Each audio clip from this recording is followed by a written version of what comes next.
Hello and welcome to Kids Heaven Public School online classes. Now today, this is a very special video because it is one of the most important topics in the present day technological world.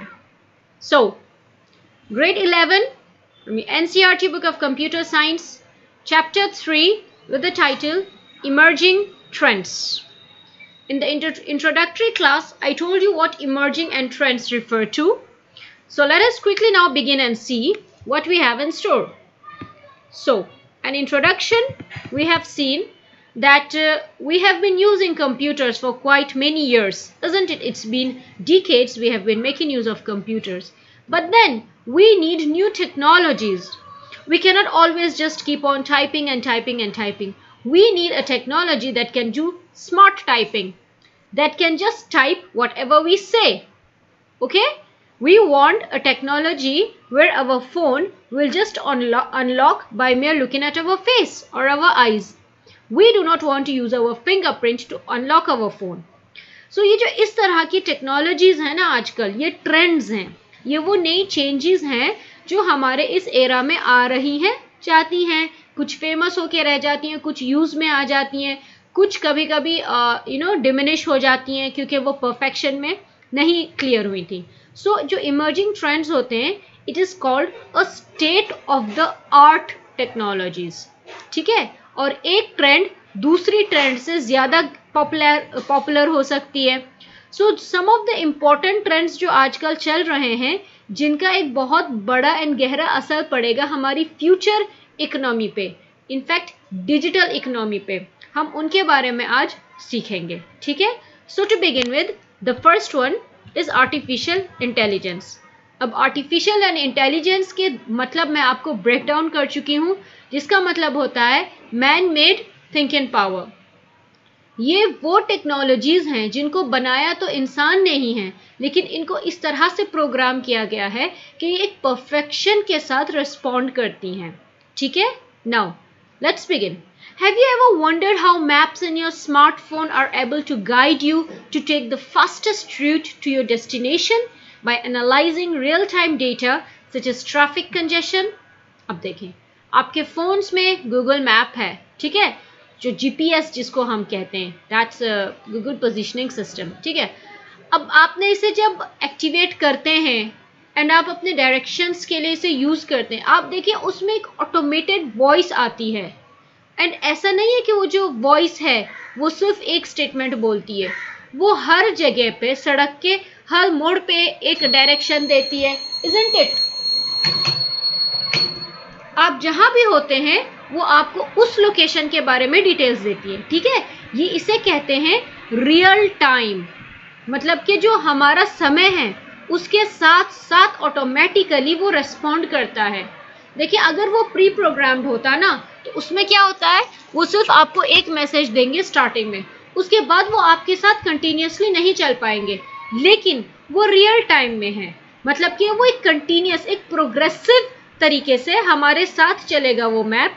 And अगर आगे traffic है उसका भी आपको एक पहले alert मिल जाता है, you have a traffic on the road ahead, heavy traffic. And आपके जो रूट्स हैं, जो मैप में आपको सड़कें दिखाई जाती हैं, रास्ते दिखाई जाते हैं, उसमें भी यहाँ तक एक कलर शो हो जाता है, रेड कलर का, अगर आगे बहुत ट्रैफिक है, हैवी जैम्स हैं अगर.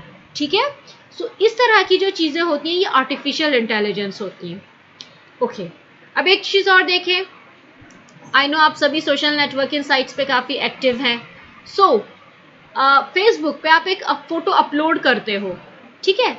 अब आप सोचो कि उस फोटो में आपके फ्रेंड्स हैं जो आपकी प्रोफाइल में ऑलरेडी एडेड है एज फ्रेंड्स. अब ऑटोमेटिकली उस फ्रेंड में, उस फोटो में आपके फ्रेंड्स के फेसेस टैग कैसे हो जाते हैं? ऑटोमेटिकली. आप नहीं सेलेक्ट करते हो कि अच्छा ये मेरा फ्रेंड रमेश है, ये इसका फोटो इस पे फोटो में है, ये सो ये टैग होना चाहिए. नहीं, आप नहीं करेंगे, वो खुद ही पिक कर लेता है. This is artificial intelligence. So इस तरह से काफ़ी सारे डिजिटल असिस्टेंट्स भी हैं हमारे, सीरी, गूगल नाउ, कोटाना, एलेक्सा, हमारे फ़ोन्स में जो गूगल असिस्टेंट हैं. ठीक है? ये वॉइस के लिए यूज़ किए जाते हैं. हम इनको कुछ ऑर्डर देते हैं, कमांड देते हैं, रिक्वेस्ट करते हैं, ठीक है, ये रिस्पॉन्ड करते हैं। अब देखें ये ऑटोमेटिकली रिस्पॉन्ड करते हैं क्योंकि इनको जो एल्गोरिथम्स इनमें हैं, algorithms are nothing more than just commands and instructions in the form of code language. Okay, so artificial intelligence जो है, ये जो हमारी नेचुरल इंटेलिजेंस है ना ह्यूमन बींग्स की, इसको सिमुलेट करती है मशीन्स में। मतलब कि एक कंप्यूटर डेवलपर जब एक सॉफ्टवेयर बनाता है, जिस तरह से वो खुद करना चाहेगा कैलकुलेशंस, उसी टाइप के एल्गोरिथम्स वो उस सॉफ्टवेयर में लिखता है, ठीक है, उसमें इंसर्ट करता है ताकि वो सॉफ्टवेयर एक इंसान की तरह बिहेव करे। let me give you another very important example. काफ़ी सारे ऐप्स हैं आजकल जिसमें जो कस्टमर सर्विस एक्सपर्ट होता है, ठीक है, जो हमें हेल्प करते हैं अगर हमें प्रॉब्लम होती है, आप देखिए वो ऑटोमेटेड होता है। हर समय कोई बैठा नहीं होता आपको जवाब देने के लिए। आप अपनी प्रॉब्लम डालेंगे एंड वो आपको ऑप्शंस देगा कि सॉल्यूशंस क्या हो सकते हैं, वॉइस में भी, रिटन भी।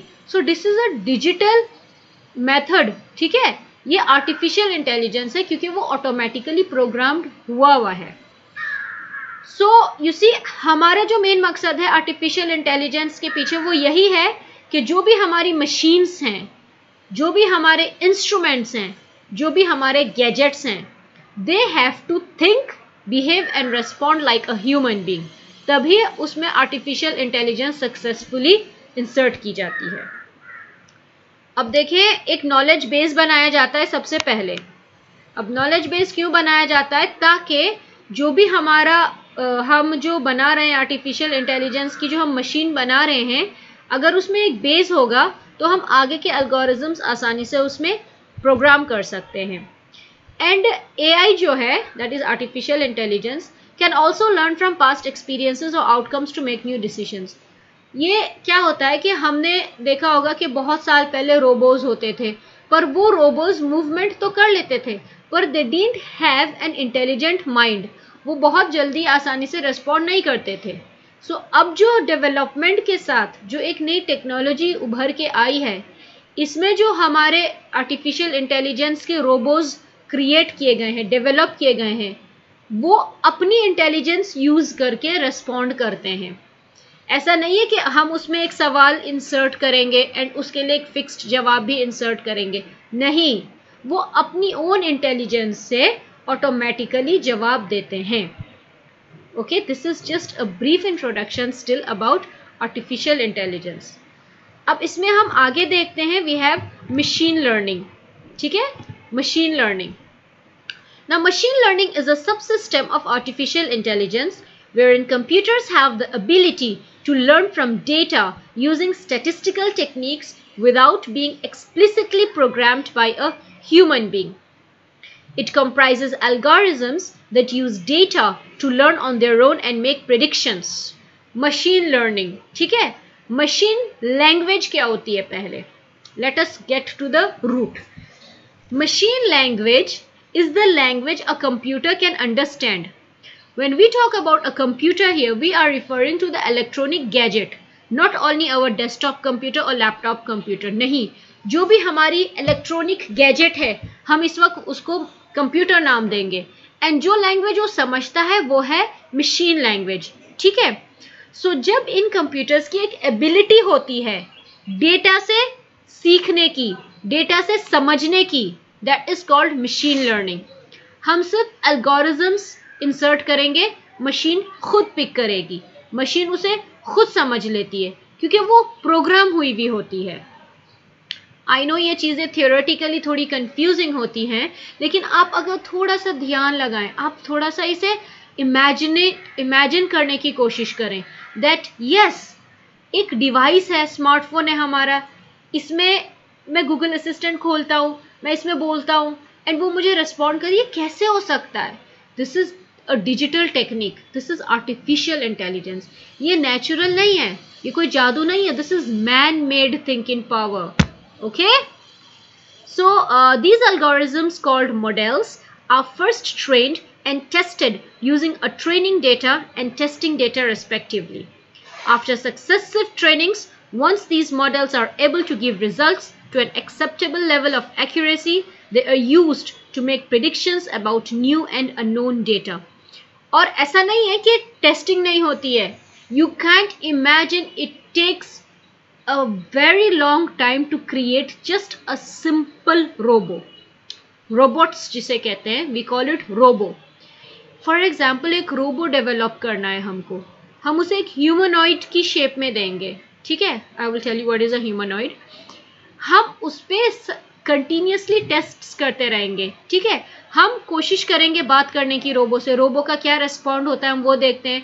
अगर वो सही नहीं है, उसकी जो इंटेलिजेंस है वो सही नहीं है, वो रिस्पॉन्ड सही नहीं कर रहा, हम दोबारा एल्गोरिजम्स बदलेंगे, हम दोबारा कोडिंग्स बदलेंगे, ठीक है. सो उसमें जो हम एक what do I call it like, हमें उसमें एक एक्यूरेसी चाहिए होती है, हमें उसमें एक परफेक्शन चाहिए होता है कि जो सवाल किया जाए उसी का ही जवाब मिले.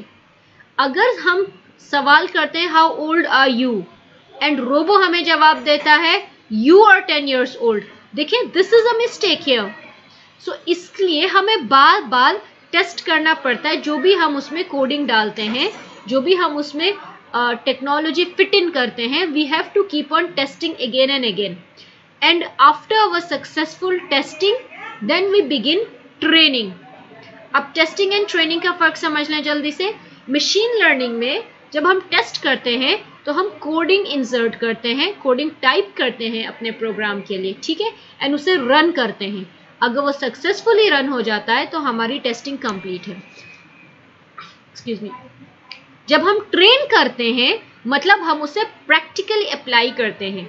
जो सॉफ्टवेयर हमने डेवलप किया है हम उसे रन करते हैं, उसमें कैलकुलेशंस कर सकते हैं, एरिथमेटिक जो होती है हमारी, या अगर कोई बिजनेस का सॉफ्टवेयर है तो हम उसमें एनालिटिक्स चेक कर सकते हैं. अगर कोई मार्केटिंग का है तो हम उसमें बाई एंड सेल कर सकते हैं. अगर कोई टेक्नोलॉजी का है जैसे कि एजुकेशन सिस्टम सॉफ्टवेयर्स जो होते हैं, हम उसमें डेटा इंसर्ट करते हैं. फॉर एग्जांपल क्लास 11 की कंप्यूटर साइंस की बुक की हमने एक ऐप बनाई है. सो उसमें जो बुक वर्क होता है हम उसके लिए क्वेश्चंस डालेंगे, ऑटोमेटिकली वी एक्सपेक्ट के रेस्पॉन्ड आए एंड सही सॉल्यूशन आए. सो ये सारी ट्रेनिंग्स होती हैं. हम टेस्ट करते हैं कि हमारा सॉफ्टवेयर सही से डेवलप हुआ या नहीं, वो कहीं क्रैश ना हो जाए, ठीक है. अगर क्रैश होता है so we have to then start overall. So basically machine learning artificial intelligence का एक छोटा सा हिस्सा है, लेकिन बहुत इम्पोर्टेंट है, क्योंकि जो कंप्यूटर्स हैं उनकी हमें एबिलिटी दिखती है कि वो डेटा से सीख सकते हैं, डेटा पे वर्क कर सकते हैं या नहीं. ओके.